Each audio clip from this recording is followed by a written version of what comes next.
Silva contra Jair Bolsonaro en primera vuelta y el 30 de octubre en segunda vuelta. Déjate explico el contexto de estas elecciones.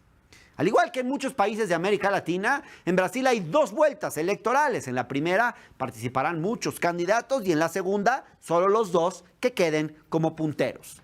Para estas elecciones en Brasil hay 12 candidatos, la gran mayoría no supera ni el 2% de intención de voto, según la mayoría de las encuestas, salvo Ciro Gomes del Partido Democrático Laborista, quien se presenta como una tercera vía entre los 2 principales candidatos y cuenta con alrededor del 7% de intención de votos. En realidad, todos saben que la disputa está entre Lula da Silva y Jair Bolsonaro, actual presidente de la ultraderecha, contra el expresidente de la izquierda. En toda la campaña, Lula ha mantenido una ventaja de alrededor de 10 puntos sobre Bolsonaro, aunque hay momentos donde se ha cortado la brecha. Veamos más de cerca a los 2 principales candidatos. Contando estas elecciones, Lula da Silva ha sido 5 veces candidato a la presidencia. Las 3 primeras sin éxito en los comicios de 1989, 1994 y 1998, hasta que por fin, en el 2002, logró ser presidente de Brasil, donde pudo reelegirse una vez y quedarse hasta 2010, cuando cedió la presidencia a Dilma Rousseff.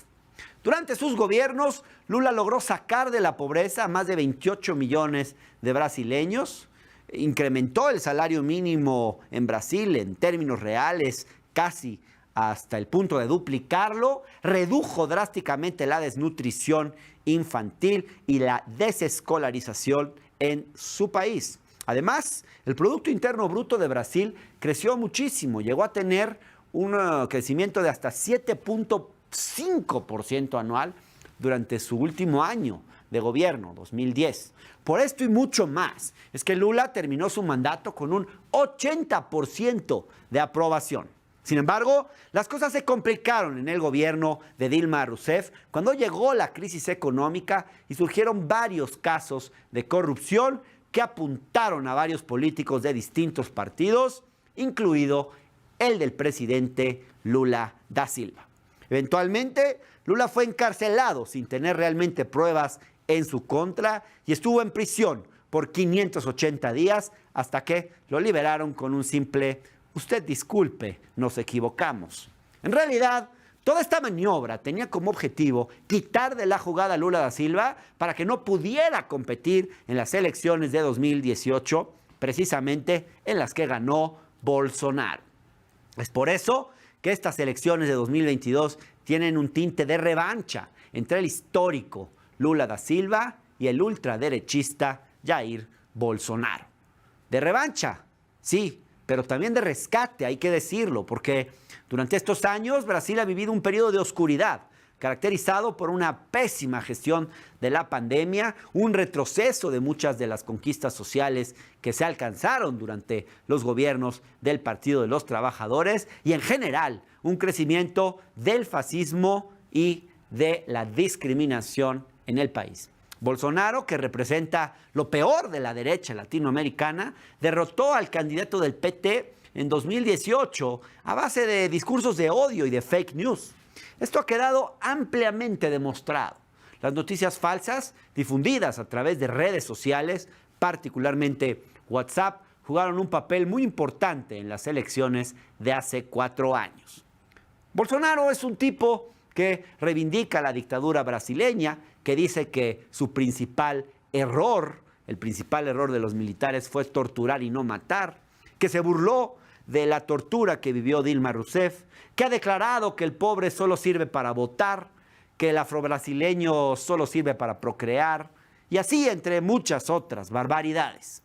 Pese a todo esto, Jair Bolsonaro tiene alrededor del 35% de intención de voto frente al 45% de Lula da Silva, lo cual haría que estos 2 personajes se enfrenten en una segunda vuelta que se llevaría a cabo la última semana de octubre.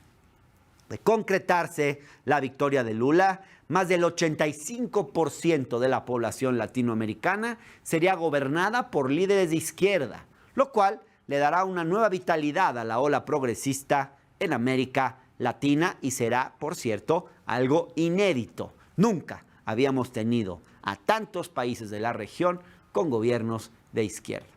En caso contrario, la reelección de Bolsonaro sería le daría un nuevo impulso a una parte de la ultraderecha latinoamericana que no deja de crecer, como se ha visto en Colombia con Rodolfo Hernández, que obtuvo una votación muy importante, aunque no haya ganado, en Chile, con José Antonio Kast, a quien le ocurrió algo similar, en Argentina con Javier Milei, que es otro candidato que está creciendo en las encuestas y sondeos de opinión. Así que estemos atentos este próximo 2 de octubre a lo que pueda pasar en Brasil.